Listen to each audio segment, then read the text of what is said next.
Varicose veins కి సరైన చికిత్స కోసం సంప్రదించండి ఎవిస్ హాస్పిటల్.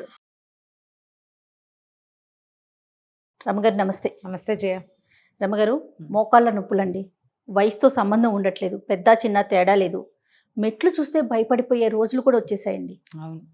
ఎక్కడన్నా లిఫ్ట్ ఉంటే బాగుండు అని, లేకపోతే కింద కూర్చొని లేవాలన్నా. ముఖ్యంగా రమగారు, టాయిలెట్స్. ఇండియన్ అంటే కళ్ళల్లో నీళ్ళు వచ్చేస్తున్నాయి. అట్లా అలవాటు పడిపోయాం వెస్ట్రన్కి. సరే, అది తర్వాత సబ్జెక్ట్ అనుకోండి. కానీ ఈ మోకాళ్ళ నొప్పులతో మెయిన్ సమస్య అయిపోతుంది. ఏమన్నా ఇంటి చిట్కాలు ఏమైనా ఉన్నాయా, గృహ వైద్యం? దీని ముందు బేసిక్ థింగ్ ఒకటి మాట్లాడుకోవాలి. చెప్పండి. కాళ్ళ మీద కూర్చోవడం అలవాటు తప్పించేసాం మనం. 100% అండి కదా. అవును. చక్కగా ఇట్లా 2 మోకాళ్ళ మీద కూర్చొని చేసుకునే పని చేసేవాళ్ళు, అట్లా గొంతు కూర్చుని బట్టలు ఉతికేవాళ్ళు. అవును. ఆ పనులు మానేసాం. అది మనం ఇండియన్ టాయిలెట్స్ సిస్టమ్ మానేసేసరికి అదొకటి పోయింది. అది అలవాటు చేసుకోవాలి జయ. ఇండియనా? ఖచ్చితంగా ఉండాలి. ఆ కింద కూర్చుని లేస్తేనే మనకు వెన్నెముకకు కానీ, మోకాళ్ళకు కానీ, పాదాలకు కానీ శక్తి, బలం వస్తాయి. ఎప్పుడైనా చూడు, ఆహారంతో బలం వస్తుందా? రాదు కదా. శక్తి దేని వల్ల పెరుగుతుంది? ఎక్సర్సైజ్ వల్ల పెరుగుతుంది. అవును. ఇప్పుడు మన మోకాళ్ళ నొప్పులు చిన్న ఏజ్లోనే కనపడుతూ ఉంటాయి. అరిగిపోయినాయి అంటారు. ఈ అరిగిపోవటానికి బేసిక్ ఏంటంటే, ఈ తొడకండరం చుట్టూతా ఉన్న కండరాన్ని మనం వాడడం మానేయటం. అవునండి. మోకాళ్ళ నొప్పుల కారణం మొదట అరిగిపోవటమే కాదు, వాడకపోవడం, చుట్టూతా ఉన్న కండకి పని లేకపోవటం. ఆ కండని కనుక మళ్ళీ పని చేయిస్తే కొన్ని ఎక్సర్సైజులతోటి మోకాలు ఆటోమేటిక్గా సర్దుకుంటుంది. చిన్న ఏజ్లో ఎవరికో అరిగిపోతాయి జయ, అందరికీ అరిగిపోతాయా? అదే కదా. పైగా మన లైఫ్ స్టైల్ ఏంటంటే, మనం ఈ కీళ్ళు అరిగిపోయే రకపు ఆహార పదార్థాలను పుష్కలంగా తీసుకుంటాం. అందులో కార్బనైజ్డ్ డ్రింక్స్ మెయిన్. మనం ఏ చిన్న పార్టీ ఎవరు నలుగురు కలిసినా ముందు కోకు తాగేసేయాలి. మన జీవితాల్లోకి థమ్సప్లు, కోకులు ప్రవేశించాకే మోకాళ్ళు అరిగిపోవడం ఎక్కువైపోయింది. అన్నిటికంటే ఎక్కువ వాడబడే కీళ్ళు కాళ్ళ కీళ్లే కదా. అవును. వాటికి సరైన వాడకం లేక అక్కర్లేని పదార్థాన్ని తీసుకోవడంతో అరిగిపోతాయి. డాక్టర్లు పాపం చెవిని ఇల్లు కట్టుకుని చెప్తారు, ఆ డ్రింకులు తాగబోకండి, ఇవి తాకండి, ఇవి చేయబోకండి, బాగా ఎక్సర్సైజ్ చేయండి, నడవండి, పరిగెత్తండి అని. వన్స్ మోకాలు నొప్పి వచ్చాక మనం కింద కూర్చోవడం మానేస్తాం. అస్సలు ఇంకా వర్స్ అయిపోతుంది. అవును, ఇంకా చెడిపోతుంది. ఇప్పుడు ఓ తలుపు అది కిర్రు అంటుంది అనుకో, తీయడం మానేసాం, కొన్నాళ్ళకి ఓపెన్ అవ్వడం మానేస్తుంది. అది ఏం చేయాలి? దానికి నూనె పోయాలి. ఓ నూనె చొక్కేసి దాన్ని బాగా 10 సార్లు కదిపితే నూనె లోపలికి వెళ్ళి స్మూత్ అవుతుంది కనీసం కదా. ముందు నూనె మసాజ్ చేయడం ప్రాక్టీస్ చేయాలి. స్టార్టింగ్ స్టేజ్లో ఎందుకో మోకాళ్ళు కిరికిరమంటున్నాయి, మోకాళ్ళు నొప్పులు వస్తున్నాయి అంటే డాక్టర్ దగ్గరికి పరిగెత్తడం, తర్వాత పరిగెత్తి మొదట మనం ఎక్సర్సైజ్ సరైనది ఇవ్వట్లేదు అనేది తెలుసుకోవాలి. మొట్టమొదట మోకాళ్ళు స్టార్టింగ్ పెయిన్స్ అప్పుడు ఏం ఎక్సర్సైజ్ చేయాలో నేర్చుకోండి. 3-4 రకాలు ఉన్నాయి, చిన్న చిన్నవి. మనం ఈ తొడ చుట్టుతా ఉన్నటువంటి, మోకాలు చుట్టుతా ఉన్న తొడ కండరము, పిక్క కండరము 2 జాయింట్లో కదా మోకాలు ఉండేది కదా.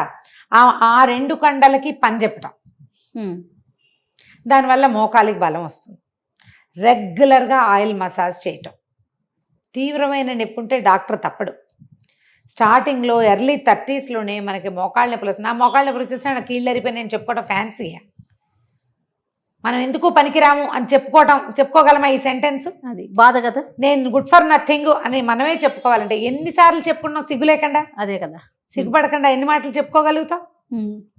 నాకు మోకాళ్ళ నొప్పులని చెప్పద్దు, దాన్ని పోగొట్టుకునే ప్రయత్నం చేయండి. ఏం చెయ్యకపోవటం వల్ల మనకి ఇది వచ్చిందో అది చెయ్యాలి. మాత్రలు మింగేసి నొప్పులు పోగొట్టుకుందాం అనుకోవద్దు. మీరు టాబ్లెట్లు వేసుకున్న కొందికి, పెయిన్ కిల్లర్స్ వేసుకున్న కొందికి కిడ్నీస్కి బరువు అయిపోతుంది. అది జనరల్ హెల్త్ పాడైపోతుంది. కిడ్నీ ఫిల్టర్ చేయడం మానేస్తుంది, అకాల వృద్ధాప్యం వచ్చేస్తుంది. నొప్పులు రావడం అంటేనే వృద్ధాప్యం రావటం. బాగా 70-80 వేలు పనిచేస్తే కీళ్ళు పనిచేయవు, అరిగిపోతాయి. శక్తికి మించి ఖర్చు పెట్టాం కాబట్టి, వాడాం కాబట్టి.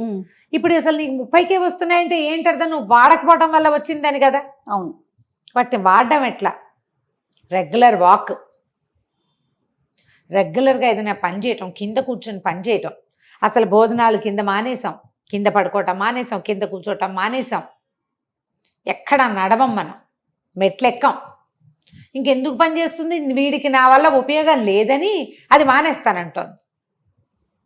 అంతే కదా. అవును. ఆ ఉపయోగం ఉంది, నువ్వు నాకు కావాలని చెప్పండి మీ మోకాళ్ళకి. పని చెప్పండి, చక్కగా పనిచేస్తుంది. రెగ్యులర్గా మసాజ్ ప్రాక్టీస్ చేయండి. ఎలా రమ్మగారు? రోజు వారడి పడుకునేటప్పుడు ఖచ్చితంగా ఓ కొబ్బరి నూనె, ఓ నువ్వుల నూనె, ఓ ఆముదమో, ఓ పెయిన్ కిల్లర్, పంచతైలం ఒకటి చెప్పాం. 100 మంది పంచతైలం చెప్పండి అని మళ్ళీ మెసేజ్ పెడతారు. 5 రకాల నూనెలు కలిపి పెట్టుకోవటం. ఆవ నూనె, నువ్వుల నూనె, ఆముదము, వేప నూనె, కానుగ నూనె. గానుగా కాదు, కానుగా అనే నూనె దొరుకుతుంది. ఆయుర్వేదిక్ షాపుల్లో దొరికేస్తాయి ఇవన్నీ కూడా. మీకు తలా ఒక 50 గ్రామ్సే తెచ్చుకోండి, కలిపేసి పెట్టుకోండి. సో బాగా చిలికేసేయండి దాన్ని. 250 గ్రామ్స్ అవుతుంది. కావాలంటే 2-3 పంచుకోండి, కొంచెం నూనె ఎర్రగా వస్తుంది. ఓ డబ్బాలో పోసి పెట్టుకోండి. నొప్పులు వచ్చాక కూడా రాసుకోవచ్చు దాన్ని. మనకి నొప్పి వచ్చాక రాసుకోవచ్చు. రెగ్యులర్గా కొంచెం నూనె మర్దన చేసుకోవటం. రాత్రిపూట పడుకునేటప్పుడు అరికాళ్ళకి నూనె రాసుకోండి అని చెప్తున్నాను కదా. స్టార్టింగ్ ఇప్పుడే నాకు కొంచెం మోకాళ్ళు నొప్పులుగా ఉన్నాయి, కీళ్ళలో నొప్పులు అంటే డాక్టర్ని తప్పకుండా చూడండి. డాక్టర్కి ప్రత్యామ్నాయం కాదు సుమా ఇది. మనం ఇంట్లో చేసుకునే చిట్కా అంతే. మర్దన చేయండి. తర్వాత ఎప్పుడు కాళ్ళు చాపుకొని కూర్చోవాలి. ఎక్కడైనా కూర్చుని పాదాలను ఇట్లా వెనక్కి ముందుకి చేయాలి. దానివల్ల చాలా తేడా వస్తుంది దాంతో కూడా. తర్వాత మోకాలు కండరాన్ని ఇట్లా బిగించినట్టు చేయటం, వదిలిపెట్టడం. మోకాల్ని ఇట్లా టైట్ చేయటం వదలాలి, టైట్ చేసి వదిలిపెట్టాలి. చుట్టూతా ఉన్న కండరం బలపడుతుంది. ఇలాంటి ఎక్సర్సైజుల కోసం బ్రౌజ్ చేయండి. ఎన్ని చుట్టాలా మనం? ఒక్కర్లేని మీకు కేవలం కాలక్షేపానికి పని పాట లేకుండా చూస్తాం. ఇవి అవసరం కదా, డెఫినెట్గా ఫాలో అవ్వాలి. మన ఇంట్లో మా అక్కయ్యకో అన్నయ్యకో ఎవరికో ఒకళ్ళు బ్రౌజ్ చేసి రెండో వాళ్ళకి చెప్పండి. మందుల కోసం బ్రౌజ్ చేయొద్దు, చిన్న చిన్న ఎక్సర్సైజుల కోసం ట్రై చేయండి. చాలా ఉపయోగపడతాయి. ట్రై చేసి ఇది ఉపయోగించుకోవాలి. ఇది పాత పద్ధతులే కదా ఇవన్నీ. నూనె రాసుకోవటాలు అవి రాయండి. జస్ట్ అప్లై చేయటం, అప్లై చేసి బాగా ఒక 5 నిమిషాలు మర్దన చేస్తే పొద్దుటికి తేలిగ్గా ఉంటుంది. నిద్రలో పక్కకి తిరిగినప్పుడు పట్టుకున్నట్టు అవుతుంది. అవి తగ్గిపోతాయి. గోరువెచ్చగా చేయాలా? ఏం చేయొద్దు, కొంచెం అలాగా చేతులు ముంచకుండా మాత్రం చూసుకోండి. నూనెళ్ళు వాటిలో ఎప్పుడు చేతులు ముంచకూడదు. అలా ఒక డ్రాప్ వేసుకోవాలి. లేదా ఇప్పుడు మనకి ఇట్లా నొక్కితే పడే వస్తున్నాయి కదా, ఇవి ఏమంటారు వీటిని, స్ప్రేలు లాంటివి. దాంతో స్ప్రే బాటిల్స్లో పోసి పెట్టుకోండి. ఒక నొక్కితే వస్తుంది. ఆయిల్స్లో చేతులు అవి పెడితే కుళ్ళు వాసన వచ్చేస్తే పాడైపోతుంది. అవునవును. ఆ పిచ్చి వాసన వచ్చేది, ఔషధ గుణం పోకపోయినా బ్యాడ్ స్మెల్ వచ్చేది బట్టలకు అంటుతుంది. నలకంతా కొంచెం పడుకునే ముందు శ్రద్ధగా మోకాలు చుట్టూతా కింద భాగం పైన కూడా బాగా ఇట్లా క్లాక్ వైజ్లో మర్దన చేసుకుని పడుకోండి. పెద్దవాళ్ళకి అవసరమైతే మర్దన చేయండి, మంచి ఉపయోగం వస్తుంది. ప్రధానంగా ఏంటంటే కండరాలని వాడండి. కింద కూర్చోవటము, మెట్లు ఎక్కటము, నడవడము, పరిగెత్తటము, ఎక్కడికైనా గబుక్కుని కాస్త పైకి ఎక్కాల్సి వస్తే ఎక్కటం, ఓ 4 అడుగులు వేయాల్సి వస్తే వేసేయటం, అది మనకి ప్లస్ అవుతుంది ఆరోగ్యానికి.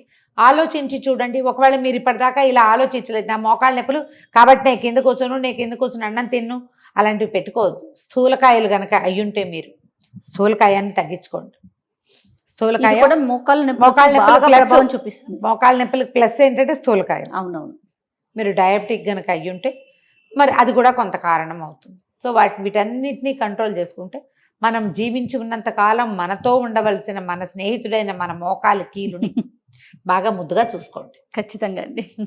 తప్పకుండా రమ్మగారు. నమస్తే. నమస్తే.